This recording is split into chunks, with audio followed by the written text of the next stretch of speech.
अच्छा ये बताइए कि आप हर चीज में कहते हो ब्रह्म है या इस फूल में भी ब्रह्म है? बहुत सुंदर प्रश्न पंकज आपका। सच बात है। सब सर्वम खलविदम ब्रह्म, ये हमारे शास्त्रों की वाणी है। तो ये प्रश्न उठता है कि ये जो फूल दिखाई दे रहा है या और वस्तुएं दिखाई दे रही है, क्या सब में ब्रह्म है? बिल्कुल। क्योंकि शास्त्रों में ही कुछ विधियां बताई गई हैं हमें ये जानने के लिए कि ब्रह्म सब में कैसे है। उनमें से एक आती है अन्वय व्यतिरेक, एक आती है शाखा चंद्र न्याय, और एक जो तीसरी कॉमन जो विधि आसान जो होती है वो होती है लय चिंतन। लय चिंतन के द्वारा हम ये जान सकते हैं कि इस फूल में भी ब्रह्म है। जैसे अब ये फूल कहाँ से निकला है? मिट्टी से, है ना? मिट्टी से निकला है। अब इसको आप इसको ऐसा का ऐसा छोड़ दो मिट्टी में, तो क्या होगा? कुछ टाइम बाद इसके पत्ते गल जाएंगे और मिट्टी ही हो मिट्टी जाएंगे।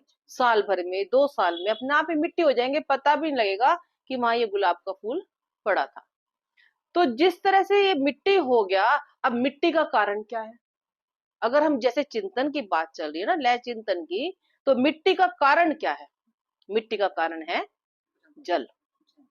तो जल जो है, अब मिट्टी में से हमने गंध तत्व निकाल दिया, तन मात्रा निकाल दी, तो हमारा बचा जल तत्व। और जल तत्व में से हम उसका रस निकाल देंगे तो क्या बचेगा? तेज। तेज में से अगर हम उसका रूप तत्व निकाल देंगे, तन मात्रा निकाल देंगे, तो बाकी क्या बचेगा? हमारा वायु। और वायु में से स्पर्श तन मात्रा निकाल दी तो क्या बचेगा? आकाश। और आकाश में से शब्द निकाल देते हैं तो क्या बचा? ब्रह्म। तो अब हम फूल को देख रहे हैं, फूल को छू रहे हैं, लेकिन क्या है ये? ब्रह्म।